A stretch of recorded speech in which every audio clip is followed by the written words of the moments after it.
बिहार के प्रधानमंत्री जवाहरलाल नेहरू के नाम पर बनी यूनिवर्सिटी, क्या वहां के पानी में कमी थी? क्या वहां की हवा में कमी थी? क्या वहां की मिट्टी में कमी थी? क्या वहां की कैंटीन के राशन में दाल, चावल, गेहूं, सब्जी में कमी थी? जो वहां आतंकवाद को पालने पोसने वाले लोग पैदा हो गए, भारत माता की जय करने के बजाय भारत माता तेरे टुकड़े टुकड़े करने वाले लोग पैदा हो गए, वंदे मातरम का विरोध करने वाले हो गए। अफजल, तुम एक अफजल को मारोगे, हर घर से अफजल निकलेंगे, ये कहने की हिम्मत छात्रों में नहीं हो सकती है, हमारे देश के शिक्षालय में नहीं हो सकती है, क्योंकि शिक्षा बताती है शिक्षार्थ आइए, सेवार्थ जाइए। आतंकवादी नहीं बनाती है, देश विरोधी नहीं बनाती है, राष्ट्र विरोधी नहीं बनाती है।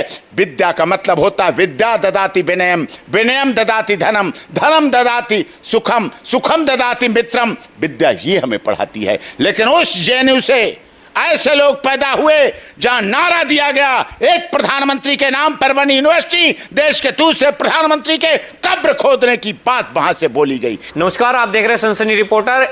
देखिए, लगातार देश के अंदर बड़ी बड़ी साजिश की जाती है देश को तोड़ने की, देश को जलाने की, और यही तस्वीर हमने 20 तारीख को देखी जब मानसून सत्र चल रहा था। दिल्ली पुलिस की तरफ से परमिशन नहीं थी, फिर भी कॉकरोच जनता पार्टी ने संसद मार्च का ऐलान किया, संसद की तरफ बढ़े, और उसके बाद जो तस्वीरें सामने निकल कर आई वो कहीं ना कहीं सोचने पे मजबूर करती हैं और क्वेश्चन मार्क लगाने का काम करती हैं। पुलिस के ऊपर पत्थरबाजी हुई और तमाम ऐसी चीज़ हुई, और जो लगातार 20 तारीख की जो तस्वीरें थी जिनमें महिला पत्रकारों को इस तरह से पीटा जा रहा था, पुरुष पत्रकारों को पीटा जा रहा था उस प्रोटेस्ट के अंदर, और कुछ लोग तो इतने निहत्ते बदतमीज निकले जो लोग प्राइवेट पार्ट तक दिखाते हुए नजर आए। तो ऐसे में खासा बातचीत करने के लिए एपी सिंह सर हमारे साथ हैं, सुप्रीम कोर्ट के बड़े अधिवक्ता हैं, इनसे जुड़ेंगे, बातचीत करेंगे किस तरह देखते हैं इस पूरी घटना को, इस पूरे प्रोटेस्ट को। क्या ये वाकई में जैन जी का प्रोटेस्ट था, क्या छात्र का प्रोटेस्ट था, या फिर छात्रों के नाम पर अलगाववादियों का प्रोटेस्ट था? कैसे हैं सर? जी सर, क्या कहेंगे 20 तारीख में जो प्रोटेस्ट हुआ, संसद मार्च की तैयारी की गई, संसद की तरफ बढ़ा गया, परमिशन नहीं थी, मानसून सत्र चल रहा था, क्या लगता है सर ये छात्र थे या फिर छात्र के भेष में कोई और? नहीं, छात्रों के रूप में छात्रों का जो दुरुपयोग किया गया, छात्रों का जो मिसयूज किया गया, छात्रों को जो गुमराह किया गया, छात्रों को गुमराह करने वाले जो मास्टरमाइंड थे, ये वो लोग थे। छात्र कभी जय श्री राम के नारे का विरोध नहीं कर सकता है। छात्र छात्रा कभी प्राइवेट पार्ट्स नहीं दिखाएंगे पब्लिक प्लेस पे। छात्र छात्राएं कभी मीडिया की गाड़ियां नहीं तोड़ेंगे। छात्र छात्राएं कभी भारत में, हिंदुस्तान में, दिल्ली में, देश की राजधानी में उसे नेपाल नहीं बनाना चाहेंगे, बांग्लादेश नहीं बनाना चाहेंगे, श्रीलंका नहीं बनाना चाहेंगे। जो अपनी धरती माता का रात को सोने से पहले प्रणाम करते हैं, सुबह उठते हैं धरती माता को स्पर्श करते हैं कि हे माता, तुझने मुझे निद्रा दी, तू मुझे अन्न देती है, तू मुझे हवा देती है, तू मुझे वायु देती है, तू मुझे जल देती है, तू मुझे जीवन देती है, तू मुझे पंच तत्व लेती है और मुझे पंच तत्व में लास्ट में विलीन कर लेती है। उस धरती माँ का विरोधी कोई कैसे हो सकता है? और जो संविधान को मानने वाला है, जो we the people of India बोलता हो, हम भारत के लोग हैं, वो कैसे विरोध कर सकता है? वो तो सुझाव देगा, वो तो संवाद करेगा, वो तो समस्या है तो समाधान भी होगा। अगर हमारा देश 145-50 करोड़ की जनसंख्या का है, हम दुनिया की सबसे बड़ी आबादी हैं, तो हमारे यहाँ समस्याएं अवश्य होंगी। समस्या आई, नीट की समस्या आई, ये सच्चाई है, पेपर लीक हुआ, ये सच्चाई है, दुखद घटनाएं उससे हुई, जुड़ी हुई।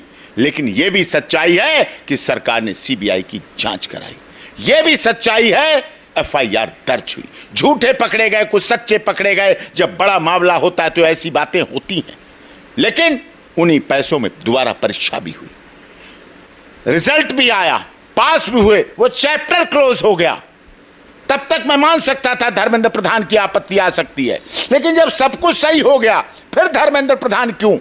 अगर आपको धर्मेंद्र प्रधान को सुझाव देने हैं, सुझाव दीजिए, लिख के दीजिए, महामहिम राष्ट्रपति जी को दीजिए, प्रधानमंत्री जी को दीजिए, अरे अपने सांसदों को दीजिए जो जंतर मंत्र पर आ रहे थे। उन सांसदों को किसी ने भी एक ज्ञापन नहीं पकड़ाया कि आप जाइए, 20 तारीख से सदन शुरू होगा और वहां सदन में बताना जाके प्रधानमंत्री जी को, आपको हमने चुन के भेजा है, आपकी चाय, आपका भोजन, आपकी गाड़ी, आपकी फ्लाइट के टिकट, आपकी राजधानी के टिकट और आपको दिल्ली की कोठी हम देते हैं। इस देश का गरीब, दलित, शोषित, पीड़ित, मजदूर, मजलूम देता है। उससे कहीं किसी ने नहीं कहा, कोई ज्ञापन नहीं दिया, कोई रिप्रेजेंटेशन नहीं दिया, कोई इस पर नहीं दिया, जबकि वहां पुलिस वाले लेने के लिए रहते हैं। और उन पुलिस वालों पर हमला किया गया जो इतने दिन से रक्षा कर रहे थे, सुरक्षा कर रहे थे, संरक्षण था उनका, बचाव कर रहे थे। कोई असामाजिक तत्व ना आ जाए, कोई टेररिस्ट ना आ जाए, कोई हमला ना कर दे, कोई गलत ना कर दे। उन्हें बचाने वालों पुलिसकर्मियों पर ही जब ज्ञापन नहीं दिया, संसद बढ़ रहे हैं, संसद पे हमला करेंगे, संसद में घुसेंगे। अरे संसद में अनाधिकृत रूप से कौन घुसता है? एक बार संसद में घुसे थे, आतंकवादी घुसे थे। उन आतंकवादियों का क्या हुआ? सफाया किया गया। यद्यपि उनका आतंकवादियों को सफाया करने में हमारे दिल्ली पुलिस के जवान शहीद हुए, हमारी दिल्ली पुलिस की बहनें, हमारे दिल्ली पुलिस के अधिकारी, हर तरह के अधिकारी थे, उनकी शहादत हुई जब संसद पे हमला हुआ। वही लोग थे जो संसद को बचाने वाले थे, वही लोग थे जो गुवाहाटी से चौपाटी, कन्याकुमारी से कश्मीर, अटक से कटक और खाड़ी से पहाड़ी तक के सांसदों को बचाने वाले थे। लेकिन उन सांसदों को ज्ञापन नहीं दिया गया, उनसे बात नहीं की गई, वो बात नहीं रखने की बात की गई कि आप संसद में उठाइए। संसद में घुसने का काम किया। संसद में कोई भारत का व्यक्ति नहीं, हिंदुस्तान से प्यार करने वाला, संविधान से प्यार करने वाला, सुप्रीम कोर्ट से प्यार करने वाला, राज्यसभा से प्यार करने वाला, लोकसभा से प्यार करने वाला संसद में इतनी उत्पात मचाने के लिए नहीं घुस सकता है, तोड़फोड़ नहीं कर सकता है, क्योंकि उसे पता है ये देश की राजधानी है, यहाँ पूरी दुनिया के देशों के दूतावास हैं, राजदूत रहते हैं, पूरे देश के प्रदेशों के भवन हैं, यहाँ सुप्रीम कोर्ट है, हाई कोर्ट है, रिजर्व बैंक ऑफ इंडिया है, महामहिम राष्ट्रपति जी हैं, सारे मंत्रालय हैं, देश की सब मीडिया है, पूरी दुनिया यहाँ देखती है।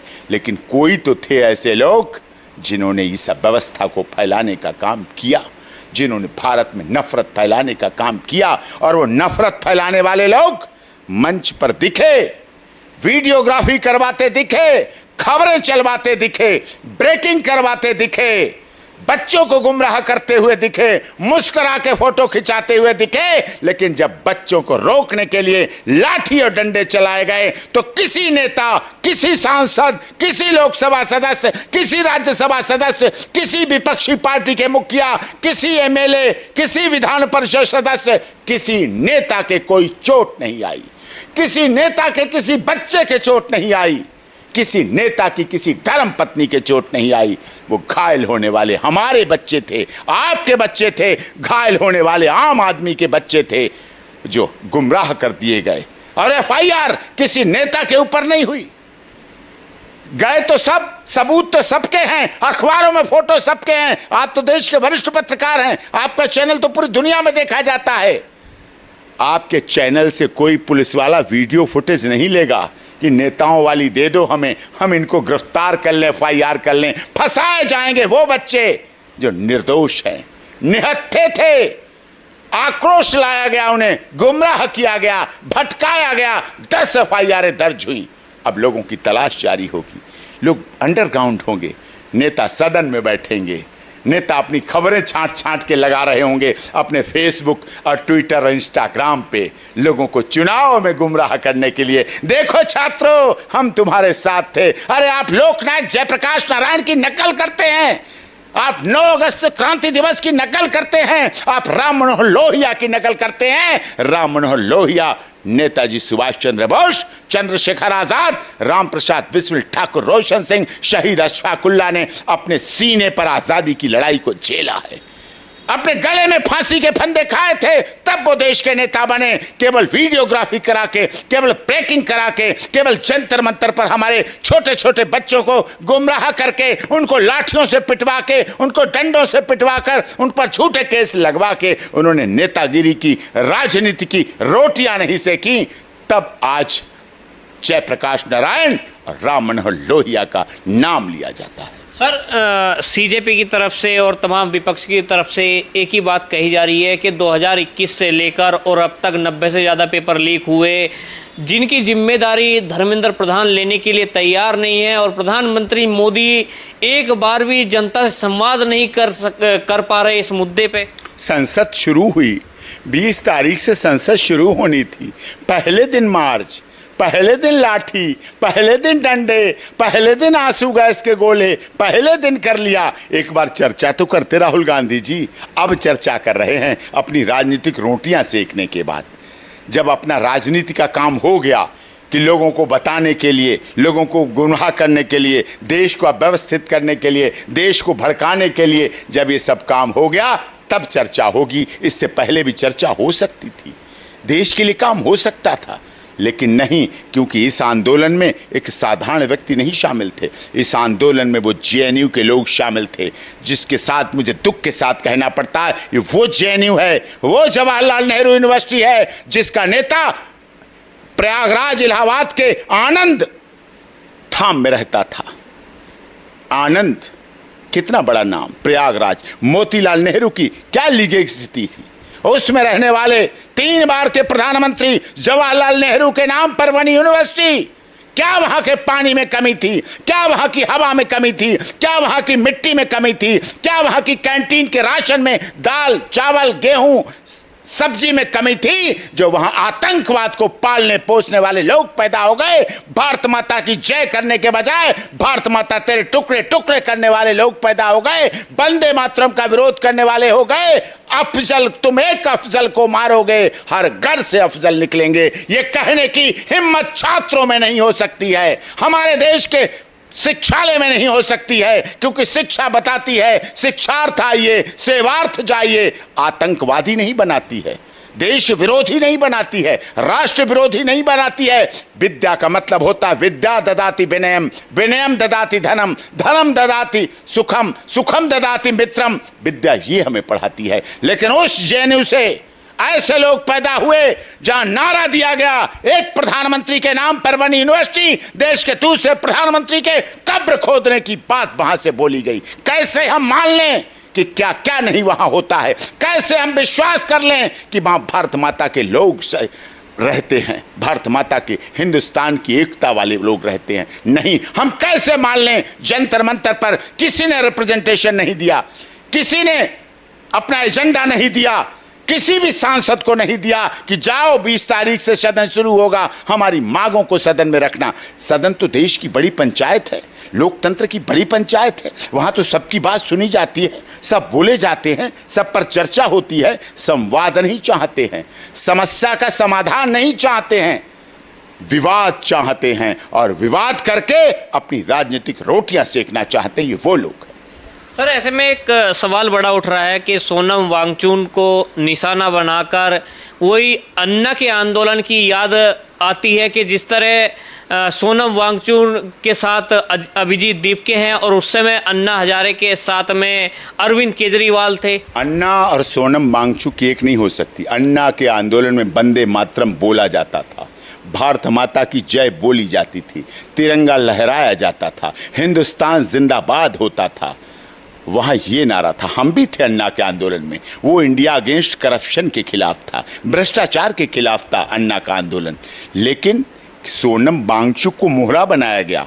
सोनम वांगचुक के लद्दाख में, जम्मू कश्मीर में, वहाँ के हवा में, वहाँ के पानी में, वहाँ की मिट्टी में, वहाँ के अन्न में कोई कमी नहीं हो सकती जो सोनम वांगचुक के सामने बैठ के लोग अगर प्रभु श्री राम का नारा लगा दें तो उसे उठा के बाहर फेंक दिया जाता है। सोनम वांगचुक का खून ऐसा नहीं हो सकता, डीएनए नहीं हो सकता जो देश की मीडिया को वहाँ पर गोदी मीडिया बोला जाए और देश की मीडिया की बेटियों बहनों भाइयों की गाड़ियां तोड़ी जाएं, आईडी छीनी जाएं, कपड़े फाड़े जाएं, पिटाई लगाई जाए। ये सोनम वांगचुक का खून नहीं हो सकता। सोनम वांगचुक के इर्द गिर्द फंसे हुए उन लोगों का प्रयास है जो सोनम वांगचुक को मोहरा बनाकर देश को अस्थिर करना चाहते हैं, राष्ट्र को अस्थिर करना चाहते हैं, भारत माता को तबाह करना चाहते हैं, हिंदुस्तान की सर्वधर्म संभाव, सर्वजन सुखाय, हिंदू मुस्लिम सिख ईसाई जैन पारसी एकता को तोड़ना चाहते हैं, आपस में लड़ाना चाहते हैं। ये वो लोग हैं और इनका लड़ाने का उद्देश्य है केवल पंजाब के चुनाव, उत्तर प्रदेश के चुनाव, आने वाले लोकसभा के चुनाव। इनका गोल सिर्फ चुनाव है, सत्ता है, जीतना है, ये भावना है इनके भरी हुई।